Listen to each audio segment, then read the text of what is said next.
as red. She's got the spices, smile so bright. Cooking with Judith right by my side. By my side. Chop, chop, sizzle, frying pan heat.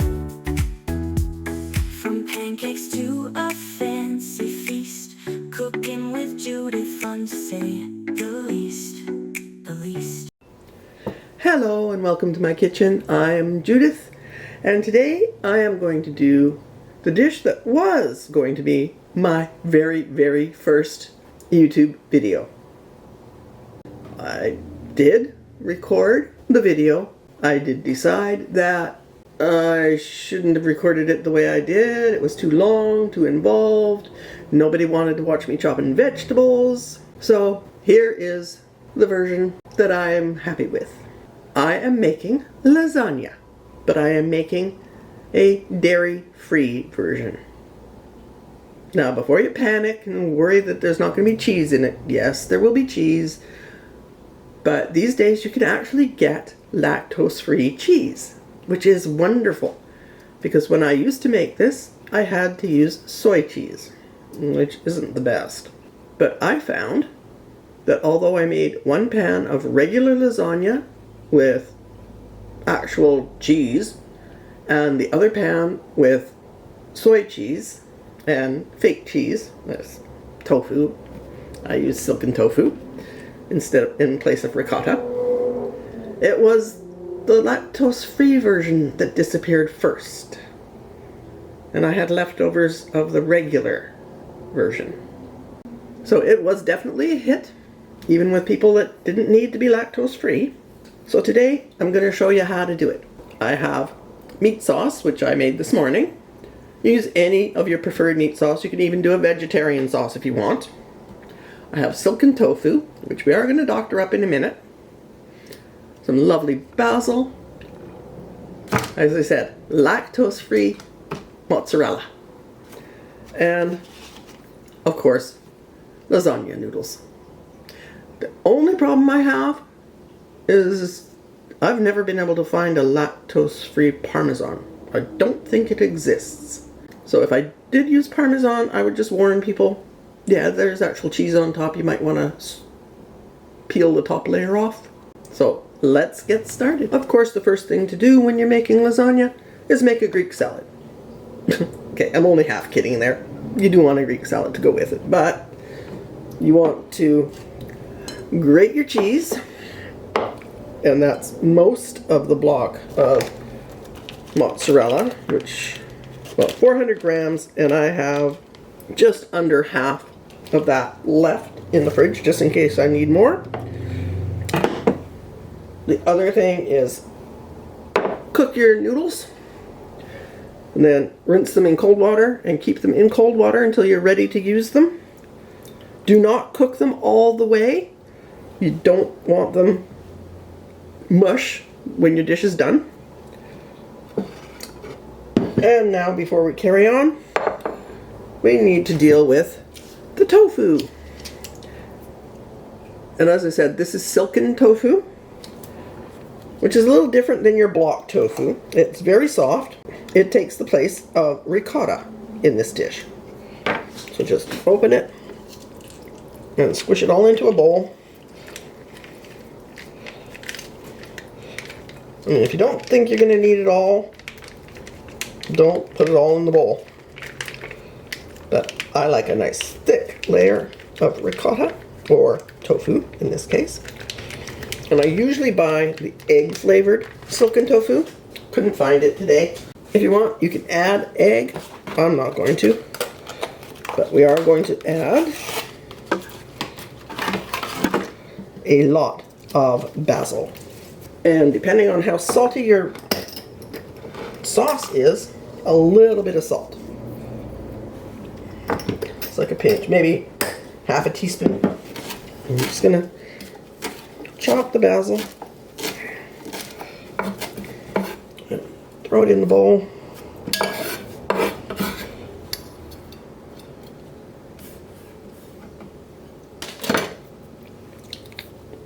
Get the spoon, give it a good stir.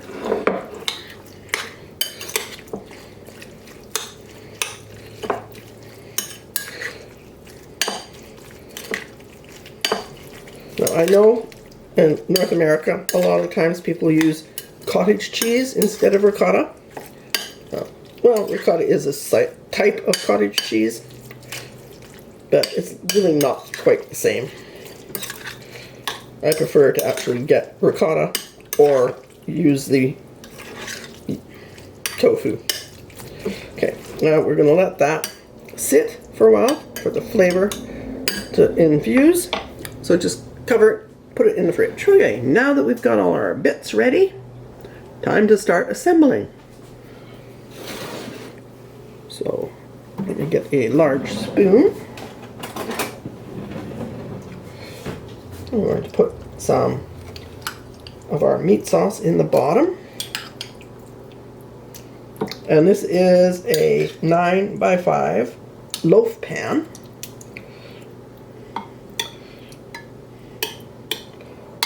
So it is 1.87 quarts. Not quite 2 quarts. So we're not going to do a lot in the bottom. And a little bit of the mozzarella.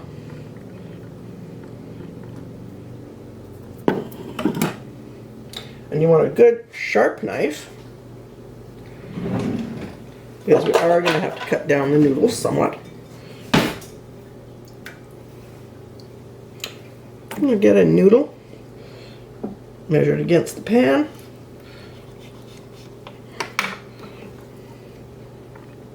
There we go. Here on my arm. Get another noodle. Actually, you can use what's left of that noodle.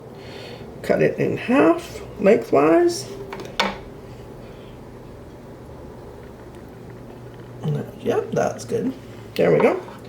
Okay. And we get some more sauce. Now you may not need all the sauce. I mean, I would make a lot of sauce. I'm just going to spread it around. You just want a thin layer. Nothing too crazy.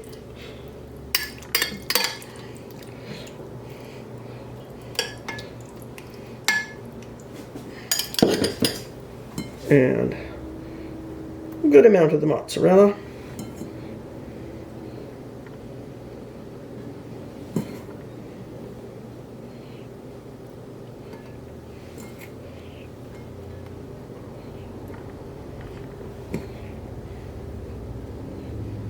And then we get the next noodle. And again, measure it against the pan.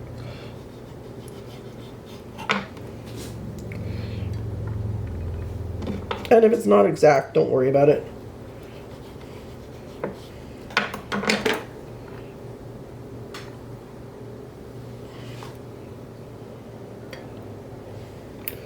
Okay, and this one, we're going to get our tofu mixture. Let me get a spatula for this.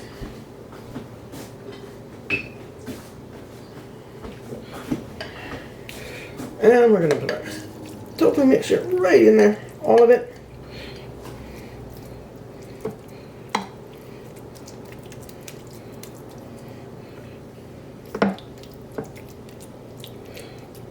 And press it down. Okay, and just make sure it's all spread evenly and squished down. Another noodle.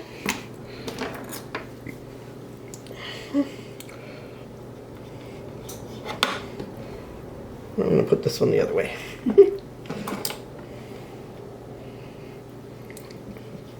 Just to have fun with whoever's serving.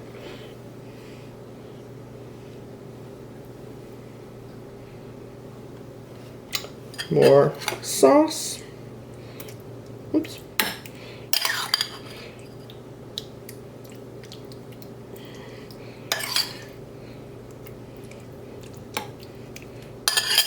Yeah, I'm going to spill some. It's okay. And remember, you don't have to go with really thick layers of sauce.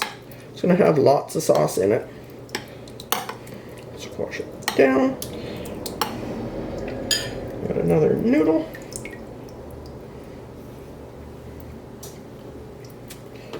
Okay, before we put that noodle on, just a light sprinkle of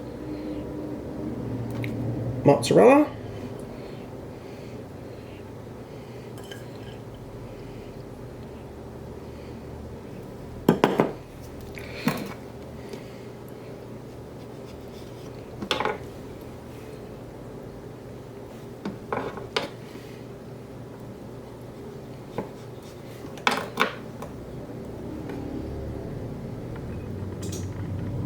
Go.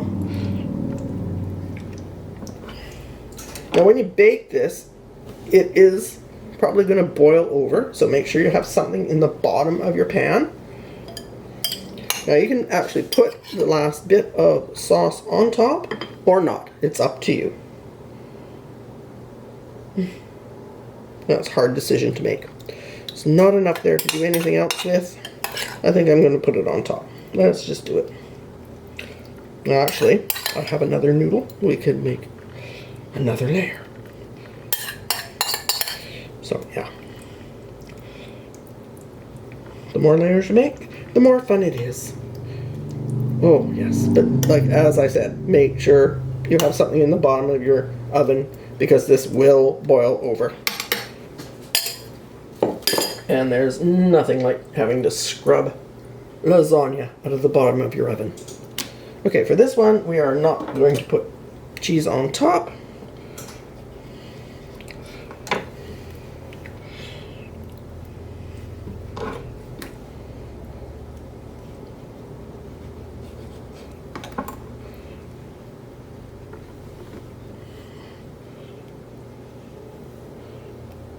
Like that. Now we're going to put the last of the cheese on top, and if you don't have enough cheese left, that's why I did not grate it all. There's always more that can go on top. And I think I will have to grate a little bit more cheese.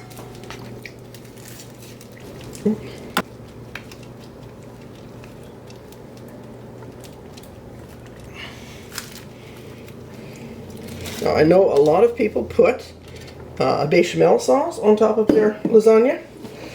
I don't, even when I'm not making gluten-free. But if you prefer that, by all means, go ahead and make your bechamel sauce. But you're not going to have room for it, really. We're going to have some crispy edges here, if we do it right. So the oven is heating to 350. And then when the oven's up to temperature, the lasagna goes in. Our lasagna is out of the oven. It looks beautiful. Oh, just wait till you see the layers. They are gorgeous. But we have to let it rest, because if you slice into it now, it's just gonna fall apart. So let me get you a picture of the layers.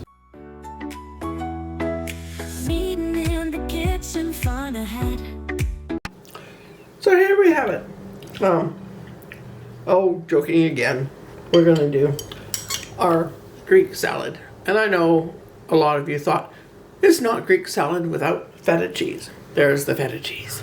Let me go serve up this. The lasagna is a beautiful piece of lasagna. And it's a little bit less on the fat as a full cheese lasagna would be, but not much, because I've gone for lactose free mozzarella rather than soy cheese. You honestly would not know the difference. If you wanted to use gluten-free noodles in this, probably wouldn't even be noticeable.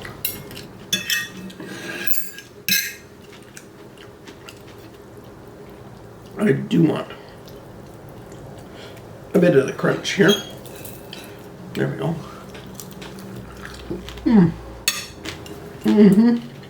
Crunchy cheese is delicious. And the basil and the tofu, you don't even notice it's tofu. It's just creamy, delicious. Thank you so much for watching. I hope you liked the recipe. Give it a try, even if you don't need to do lactose free. Go for full cheese. It's up to you. If you want to be gluten free, use some rice noodles instead of wheat noodles. Thank you so much for watching. Definitely make some lasagna. It's a feel-good food. Give the video a like, share it with your family and friends, and I'll see you again soon with a new video. Thank you so much for watching.